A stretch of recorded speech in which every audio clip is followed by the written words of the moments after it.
After Ke Jiang's first love passed away from cancer, he was overwhelmed with grief and committed suicide to follow her in death. I, frail as I was, carried him on my back and ran through the entire town late at night. I knocked on every door, kowtowing and begging for help until my face was covered in blood.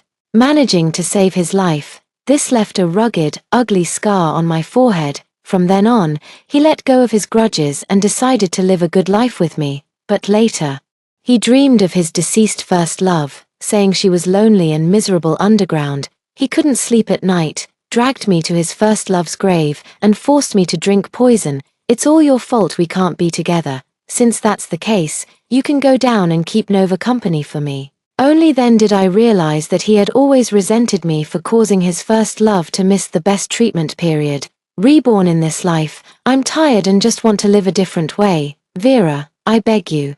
Nova is sick and needs a large sum of money for treatment now. Hearing the familiar voice, I opened my eyes. Ever since learning that my first love had cancer, my husband, who had disappeared for a week, suddenly returned home and knelt before me, pleading desperately, looking at the tearful Ke Jiang in front of me. I feigned confusion and asked, "But where would I get the money?" Ke Jiang hesitated to speak, but his eyes first glanced toward the dressing table in the room. Gold hairpin. Yes, selling the gold hairpin will give us money. Hearing the exact same words from my previous life, I couldn't help but sneer and curl my lips. You mean, you want to sell my dowry to pay for another woman's medical treatment? Ke Jiang, how do you have the nerve to say such a thing? The man in front of me suddenly changed his expression. He probably didn't expect that someone as timid as me would dare to confront him directly. Vera.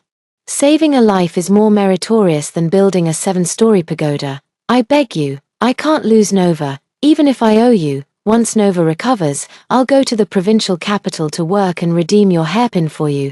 Ke Jiang grew anxious and knelt directly before me, kowtowing, blow after blow, until blood seeped from his head. He still refused to give up. For the first time, he pleaded with me so humbly, just as I had clutched at his pant leg begging him before my death in my previous life.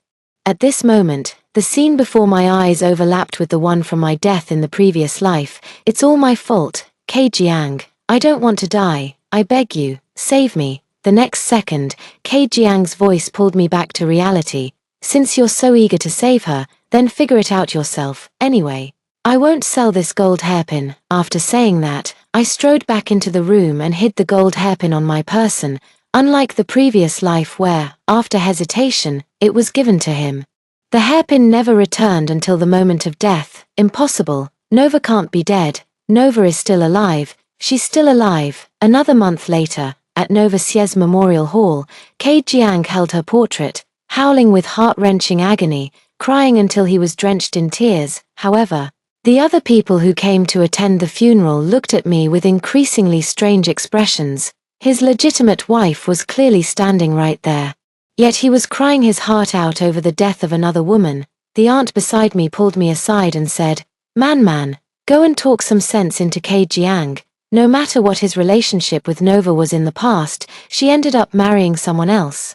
It's so inappropriate for him to cry like this at her funeral. I glanced over and noticed that Nova Sie's in-laws didn't look pleased, especially her husband, whose face was darker than the bottom of a pot. He has always been bothered by Nova Sie and Ke Jiang's past relationship, and now his eyes are filled with rage. Watching the scene before me, I pressed my lips together tightly. I shook my head. Auntie, it's not that I won't advise him, but you know as well as I do that Ke Jiang doesn't listen to me. I've always been an indecisive person. In my previous life, just because my parents said, the Jiang family is well off, you'll live a comfortable life if you marry into it. I nodded and agreed to marry Ke Jiang. Although there was no strong emotional foundation between us, we treated each other with respect. It wasn't until a year into our marriage, when a woman named Nova Sie from the same town was diagnosed with cancer, that I realized my husband Ke Jiang had always had someone else in his heart. Nova Sie's parents had passed away, and she had 5 younger siblings to care for. The Jiang family was afraid that marrying her would mean having to support a whole group of burdens, so they stubbornly refused to agree to the marriage. The Jiang parents, fearing the two would continue their entanglement, hastily found a matchmaker to set up Ke Jiang with a partner, which turned out to be me. The town was conservative, and Novoselic and Ke Jiang's passionate affair back in the day had caused quite a stir. Unable to marry Ke Jiang, Novoselic's reputation was ruined. And she ended up marrying a lame man. The lame man's family was poor. To save more food for her younger siblings, she starved herself until she fell ill. Novoselic's husband's family couldn't afford her medical treatment. When Ke Jiang found out, he used his salary to take her to the provincial capital for treatment. Treating stomach cancer requires a lot of money, and Ke Jiang's salary wasn't enough, which is why he came up with the idea of returning home to borrow money from me. In this lifetime, I didn't give him the hairpin. He then took advantage of the night when the whole family was asleep and stole a large sum of the family's payment to keep Novoselic alive. In just a week, Novoselic didn't make it and passed away. The money was spent, the illness was treated, and the family ended up with a huge debt as a result. His mother-in-law was so angry with him that she had a stroke, yet he couldn't even bring himself to call a doctor. I never expected that Ke Jiang would be so willing to go all out. Seeing everyone discussing the matter, I stepped forward and pulled Ke Jiang up. Don't let Novoselic be disturbed even after death. Go home. As soon as the words were spoken, a sharp slap echoed through the funeral hall. The previously noisy place immediately fell silent, and everyone's gaze fixed on my face. Ke Jiang, with reddened eyes, roared at me, "Get out, you have no right to say that.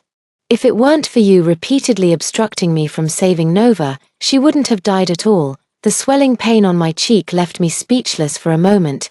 Ke Jiang glared at me fiercely, as if I were his father's murderer. "Nova is dead, you must be very happy, right? After all, no one will compete with you anymore, but I advise you to give up. Even if Novoselic is dead, I won't live on alone."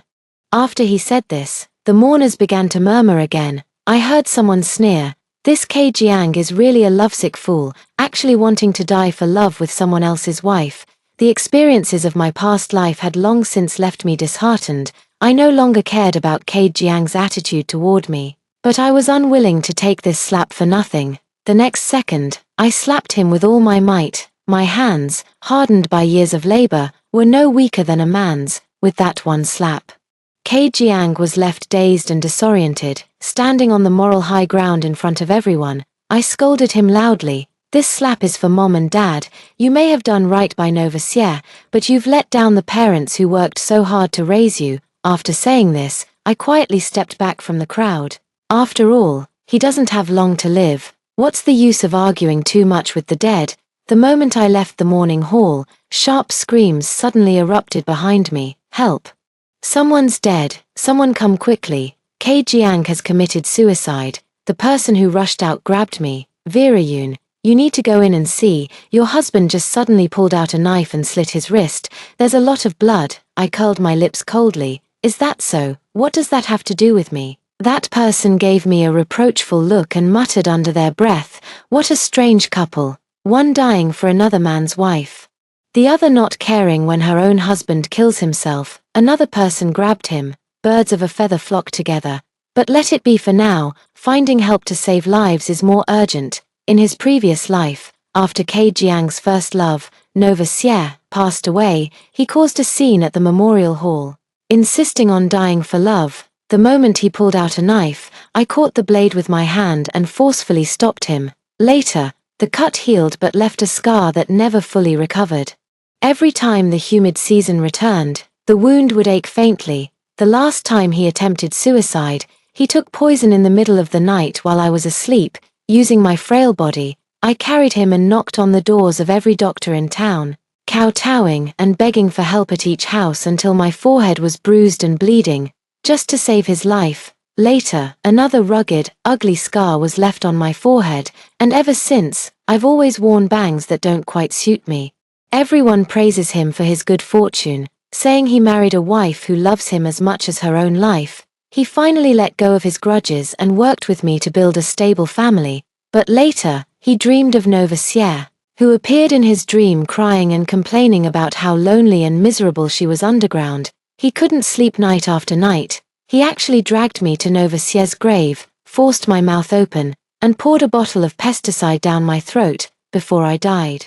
I heard his venomous voice. "If you had agreed to sell the golden hairpin earlier, Nova wouldn't have died. Since you've been stopping me from reuniting with Nova, you can go and keep her company in my place. I never imagined that the husband I cherished so much would send me to my death with his own hands. All because of an absurd dream. I never expected that no matter what I do, it would all be in vain. Since fate has given me a chance to be reborn, I no longer wish to live for him. In this life, I only want to live my own life well. Jiang still didn't end up dying. Just like in his previous life, he shut himself in his room for 3 days, holding on to an old photo of Nova Xie. 3 days later, Nova Xie's funeral was held. Jiang, despite his weak condition, insisted on attending the scene. During the funeral, he insisted on standing at the front to carry the coffin, refusing to move no matter who tried to pull him away. In our local custom, if the deceased is married, the one who stands at the front to carry the coffin must be the surviving spouse of the deceased. Having not slept for 3 days and not had a drop of water, his lips were pale, his eye sockets dark, and his eyes filled with sorrow and exhaustion. Jiang's fingers trembled as he used his sleeve to wipe the dust off the coffin, bit by bit. Nova, don't be afraid, I'll be with you soon. Nova Xie's husband finally couldn't bear it any longer. Nova is my wife.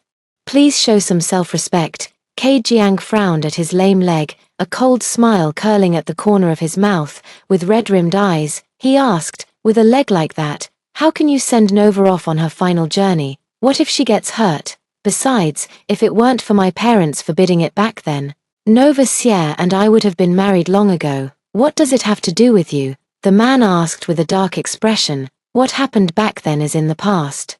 You're married now. Have you considered your wife in all this? I only recognize Nova. Hearing him mention me, a barely noticeable look of disgust flashed in Jiang's eyes. You, the man clenched his fists tightly, on the verge of exploding. In my previous life, it was I who appeared in time to block that punch for him. The 4-month-old baby in my womb was brutally beaten out, and afterward, I could never get pregnant again, in this life without me.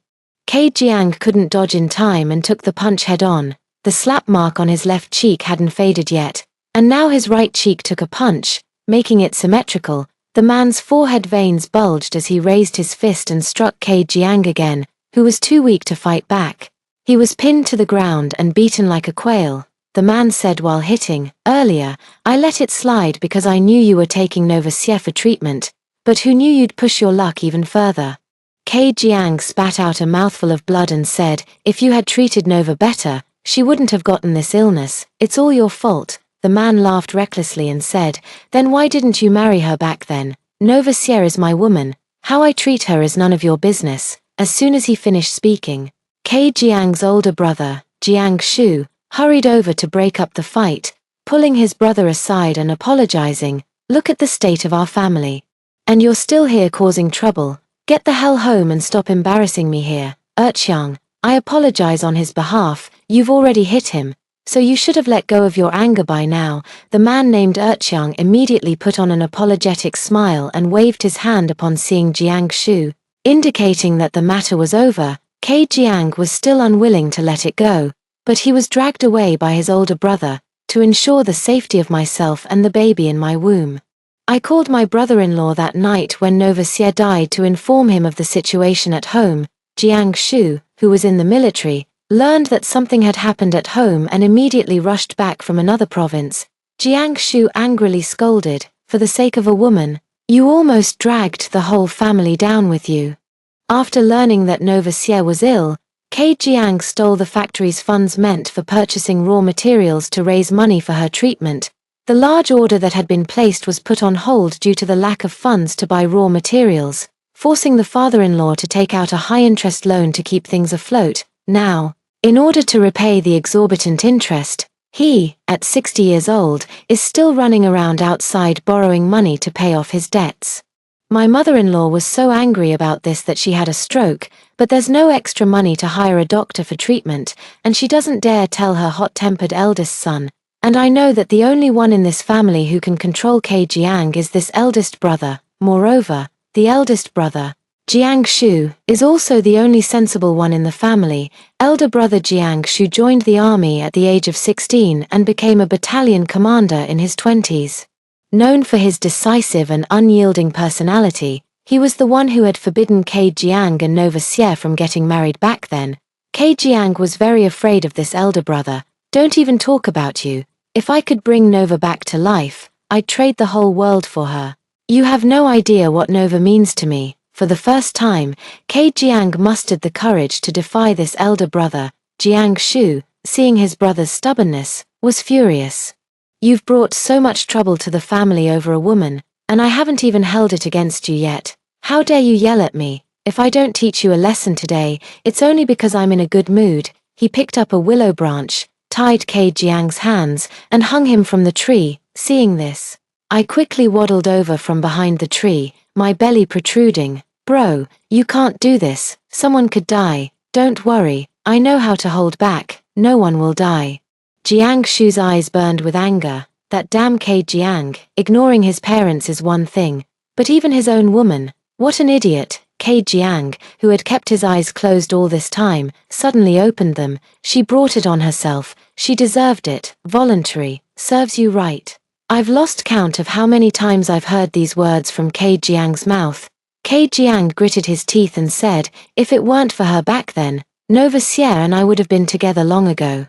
She wouldn't have suffered, and she wouldn't have gotten sick. Tell me, if it's not Vera Yun's fault, whose is it? Yes, just because I obeyed my parents' arrangement and married him. In Ke Jiang's eyes, I became the most shameless woman in the world. He still hasn't realized that Nova Xie was killed by this cruel world and by his own hypocritical self. Back then, Jiang Shu did give him a choice, but he, who had always claimed he would marry no one but Nova Xie, ultimately couldn't let go of his comfortable, pampered life at home. To the outside world, he claimed that Jiang's parents forced him to marry me by threatening suicide. He ended up with a reputation for being filial, but he brought great suffering to both Nova Xie and me. After saying this, he caught sight of me standing behind Jiang Shu. I knew it. How could my brother suddenly rush back? It must be you who tipped him off. Vera Yun, you are truly vicious. Can't you even let me quietly see Nova off for the last time? In my past life, I always believed that as long as I worked hard enough, I could warm Ke Jiang's heart, so I was filial to my in-laws, managed the household for him, and no matter how he treated me, I never spoke a single ill word about him in front of others. Even though I verbally disagreed with Ke Jiang saving Nova Xie, after tossing and turning over it for a week, I still gave him the golden hairpin. I never cared about returns. My wish has always been simple. I only hoped that one day Ke Jiang would see my goodness, but until death, Ke Jiang never saw it. Before I could even speak, Jiang Shu sneered and said, back then, it was me who stopped you from marrying Nova Xie. Are you still going to blame me for her death? Ke Jiang stubbornly turned his head away. I didn't. Jiang Shu raised the willow branch high. You did, and you still say you didn't, then. His cries of pain echoed through the woods. I stroked my belly and said nothing more to persuade them. Having been reborn, what I truly want is not to clear up misunderstandings with Ke Jiang and reconcile with him. What I want is to completely break free from Ke Jiang from beginning to end. Ke Jiang was tied up and brought back home by his older brother. Seeing her younger son beaten black and blue, the mother-in-law lying in bed couldn't help but ask, what happened this time? Why is Shua back too? Since her stroke, she can't handle any shocks, so I didn't dare tell her about Ke Jiang's scene at the funeral hall. Jiang Shu threw Ke Jiang back into his room and turned to confront his mother. How could you not inform me of such a big matter? In just a few sentences, he revealed everything that had happened to Ke Jiang over the past 2 days. Her mother-in-law was so enraged that she started coughing violently. That unfilial son. He won't be satisfied until he's driven me to my grave. It's all my fault. If I had stopped him from taking the money back then, our family wouldn't have ended up like this. I wiped away my tears. The eldest brother slammed the enamel cup on the table. This has nothing to do with you. It's our parents' fault for not raising him properly. If only I had taken him into the military to be disciplined back then, he wouldn't have turned into such a scoundrel. My mother-in-law spoke somewhat guiltily. I was afraid he couldn't handle the hardship back then, but you still shouldn't have beaten him like this. Ke Jiang is the child born to his parents in their later years, and his grandparents have always spoiled him excessively. In the previous life, no matter how he treated me, his grandparents would only give him a verbal scolding and never disciplined him. which eventually led to Jiang taking extreme measures against me. Seeing how furious her eldest son was, the grandmother turned and said, "Blame me, this old woman. If I had known this troublemaker would grow up to be like this, I should have strangled him the moment he was born." Hearing the conversation inside the room, Jiang gritted his teeth through the wall and said, "None of you need to blame anyone. I'll end my own life right now. After all, without Nova, there's no point in me living in this world anymore." Upon hearing her youngest son's words, the mother-in-law's emotions, which had just calmed down, surged up again. Her eyes rolled back, and she fainted. Every move Jiang made at the funeral today was exaggerated and sensationalized. The town is small, so any family matter can spread throughout the entire town in less than half a day. Jiang Shu carried his mother-in-law out to borrow a tricycle, then pedaled furiously to take her to the town's health clinic. For a time, the Jiang family's series of messy affairs became the gossip of everyone's after-dinner conversations, and I was the main focus of their gossip. Some said I was pitiful, that my husband didn't take me seriously. Others said I was thick-skinned, claiming that if they were publicly humiliated by their husbands, they would have hanged themselves long ago. There's no helping it. In this feudal era, men are the heavens for women. No matter what a man does, it's always the woman's fault. In my previous life, I saw these words as a scourge. Besides being tormented by Jiang, their gossip was like a dull knife, grinding back and forth on my heart, causing me just as much pain, having experienced the tragic end of my previous life. I've long understood in this life that no matter how vicious these words are, they can't harm me in the slightest. I just let them go in one ear and out the other. I was just about to go check on my mother-in-law when, as soon as I stepped out, a few neighbors gathered around me, chattering away, advising me to endure what I could. Whose life isn't like this? Men, they always want what they don't have. At least Jiang's affair is over now, so your good days are ahead. Breaking from my usual meekness, I lost my temper. "Have you sorted out your own affairs before meddling in others? What? Do none of you have anything better to do?" Seeing that I wasn't someone to be trifled with, the gossipy women scattered like birds and beasts. The little shop at the entrance sent someone to call me. "Vera, your family is calling." Hearing this, I immediately rushed to the shop. I really wanted to tell my mother about the hardships I endured in my past life, how much I suffered and how many difficulties I faced. "Mom," I called out softly to the other end. "Daughter, I've heard everything. That Jiang is such a scoundrel. What kind of mess is this?" I thought my mother would understand me, but to my surprise, her next words were, "But there's nothing we can do. You're already married, so you'll just have to endure and make the best of it." My mother's words left me feeling as if I had fallen into an ice cellar. I'm not willing to accept it. "Mom, I want to divorce Jiang. He doesn't love me at all. What's all this talk about love? Your father and I made it through just fine like this. As long as you can get by, that's enough," my mother said impatiently. I hung up the phone and went to the clinic. My brother-in-law, Jiang Shu, told me that my mother-in-law was fine. My brother-in-law was considerate and said that I looked worn out, and it must have been days since I had a good night's sleep. Since I had finally made it back home, I should do my part in showing filial piety. I counted on my fingers, calculating the days. It suddenly occurred to me that in my previous life, Jiang drank pesticide on this very night. I deliberately dawdled on my way home. Jiang was locked in the room by his elder brother and was currently studying how to break the lock from the inside. Hearing the sound in the yard, he knew it was me and said without hesitation, "Virayun, open the door for me quickly. I want to go see Nova. Today is her first day of burial. And I want to be by her grave. She's so afraid of the dark, lying alone in that small coffin, buried in the mountains. The sounds of animals at night will surely scare her." Mentioning Novacia, his tone immediately softened again. "It's all my fault. How could I leave her alone in the mountains?" I turned a deaf ear and went straight into the room to rest. Jiang broke down in the room. "Virayun, you did this on purpose. Fine. Since you won't even let me see her after she's dead, then I'll die too, even in death. Nova and I will be together." I deliberately provoked him. "Then go die. What's the use of just shouting? If you dare to die, I might even respect you as a man. You. Fine, you're just wishing for my death, aren't you, Virayun? Do you have someone else outside, just waiting for me to die so you can openly cheat? Ke Jiang slandered out of anger. Yes, your Nova sister is waiting for you down below, I said. Ke Jiang was successfully provoked by me. Fine. I'll grant your wish. Nova, don't be afraid, I'll come find you tonight. His words seemed as if they were meant for me, of course. I also knew that Ke Jiang's talk of wanting to die was just empty words. The cut on his wrist from the funeral wasn't as deep as the one I accidentally made while chopping vegetables. After he said that, the noise in the room disappeared. I also went back to my room to rest and paid no more attention to him. I've always been a light sleeper. In the middle of the night, I heard a muffled groan from Ke Jiang's room and immediately became alert. In my previous life, after hearing this sound, I was worried that something had happened to Ke Jiang and immediately went to his room to check on him.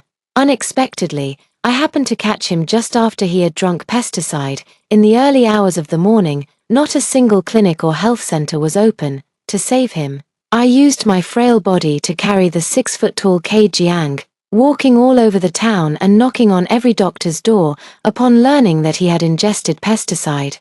Most doctors felt it was beyond saving and were unwilling to help. I went door to door, kowtowing and begging for help, until finally, an elderly traditional Chinese doctor over 70 years old agreed to give it a try. He administered medicine to Ke Jiang, making him vomit it out. Luckily, Ke Jiang was tough. After daybreak, I took him to the county for a checkup, and he was indeed fine. In this life, upon hearing the sound, I turned over and went back to sleep. But Ke Jiang seemed intent on waking me up, continuously letting out painful cries. I was so annoyed by the noise that I went to check on him. Ke Jiang drank pesticide, writhing in agony, rolling on the ground. When he saw me, his tone was still harsh. Get lost, don't interfere, I'll be seeing Nova soon. I glanced at the pesticide bottle on the ground. TSK, no wonder he hadn't died yet after all this time. Judging by the small amount missing, Ke Jiang had at most taken a tiny sip. Moreover, this pesticide isn't paraquat, it's not that lethal. With the amount he took, he could roll around for 3 days and nights and still might not die. I simply pried his mouth open. You want to die, right? Here, drink more if you want to see your Nova sister. The liquid flowed from the corner of Ke Jiang's mouth to the ground. He pushed me away forcefully and began vomiting, clutching his throat. Virayun, you poisonous woman, are you trying to murder your own husband? I leaned against the door and said in confusion, ever since Nova Xie died, you've been threatening to kill yourself. I'm just giving you a helping hand. How is it my fault again?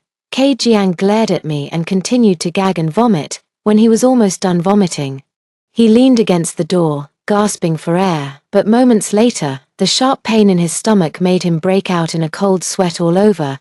Ke Jiang panicked. Quick, take me to the clinic. I leisurely cracked my knuckles. I say, it's the middle of the night. Why don't you stop making a scene? If you're going to die, can't you just do it quietly? Doctors don't sleep. Who has time to save you? As soon as the words were spoken, Ke Jiang spat out a mouthful of blood. Now he was scared. Vera, I was wrong. I don't want to die anymore. Please save me. Whoever heard of someone regretting a wish to die? You'd break Nova Xie's heart in the afterlife, I said sarcastically. Just as I turned to leave, a sudden noise came from outside the door. Vera, Mom had an accident and needs a change of clothes. I couldn't find any, so I rushed back. It's the voice of Big Brother Jiang Shu. His appearance disrupted everything.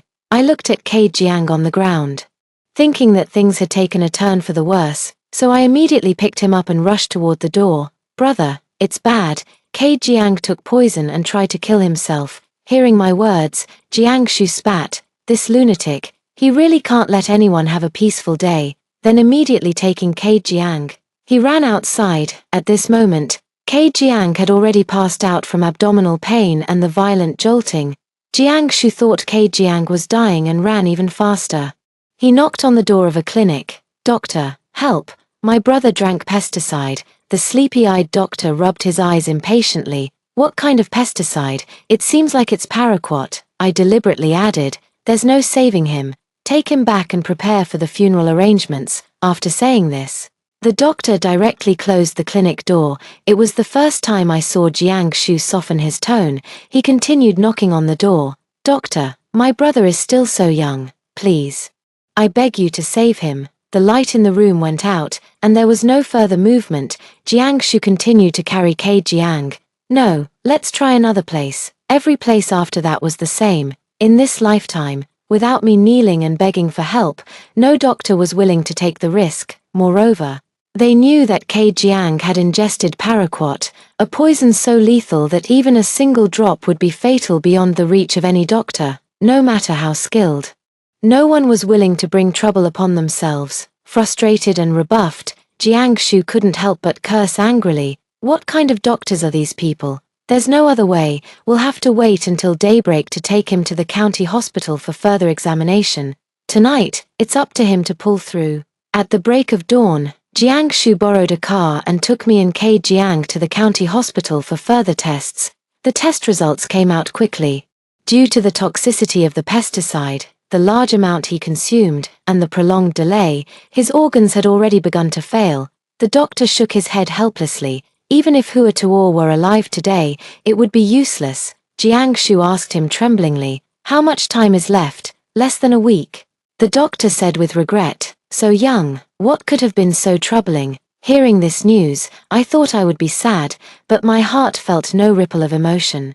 I just felt that I was finally going to be free. It was then that I realized I might never have loved Jiang. Everything I did in my past life was perhaps just an effort to play the role of a good wife. In the hospital room, Jiang finally woke up. Meanwhile, his elder brother, Jiangsu, held his head high, the tough man doing his best to hold back his tears. "How could you be so foolish? If you died, what would mom and dad do? They can't take any more shocks. And what about Vera?" Jiang gave a bleak smile. Without Nova, I don't even want to live another day. As for others, I simply don't care." At this moment, Jiang didn't know that the process of organ failure was progressing rapidly. Although he seems fine now, in a few days, his body will wither like a flower deprived of nutrients. The next second, he caught sight of me, and displeasure colored his face. "What's the matter? Not too happy to see I'm still alive, are you?" Hearing Jiang's words, Jiangsu said indignantly, "Enough. Why do you always have to target Vera at every turn? She's your wife." Jiang curled his lips into a cold smile.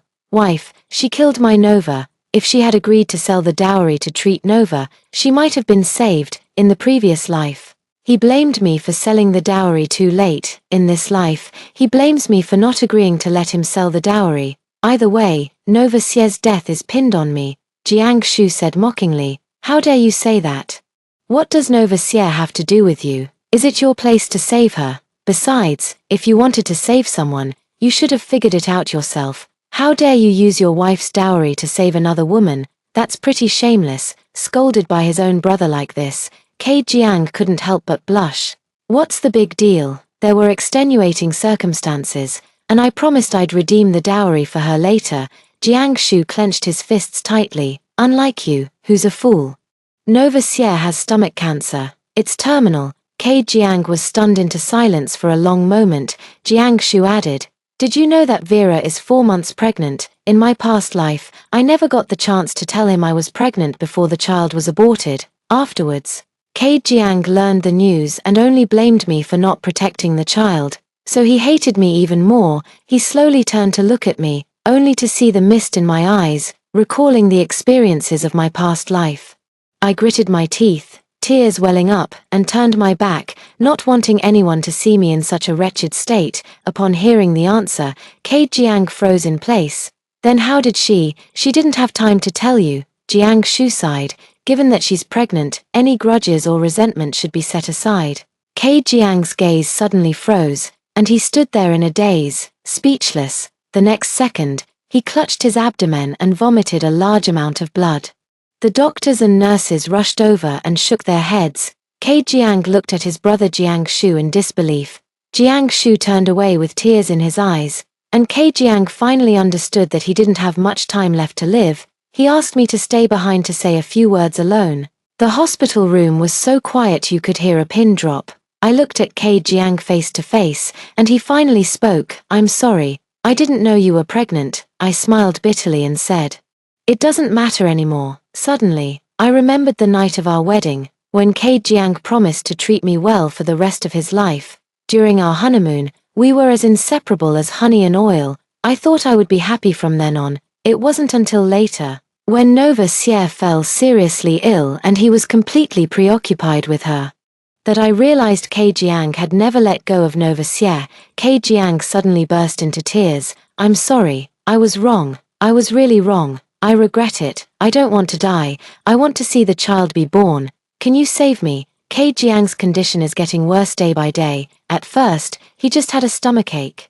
Then he started vomiting everything he ate, and in the end, he couldn't even get out of bed. His mother-in-law almost fainted from the shock, but for the sake of her son, she managed to pull through. In the last few days, Jiangshu called me out of the hospital room. Vera, it's our Jiang family that has wronged you. Once Jiang is gone, don't hold on to him anymore. Find a suitable man and live a good life." On the surface, I refused, but in my heart, I thought the day had finally come. Jiang keenly overheard the conversation outside the room, his eyes blazing with fury. "I won't allow it. Vera Yun is my woman. Even if I die, she cannot marry anyone else." Now, he was like a walking corpse, barely able to get up, and no one took his words seriously. Jiangshu even stated outright, "Don't mind him, I'm the one in charge of this family." Seeing that no one was paying him any attention, Jiang softened his tone and pleaded with me desperately, "Vera, please don't leave me. Okay, you're all I have, and there's our child. This is my flesh and blood. He can't call someone else dad."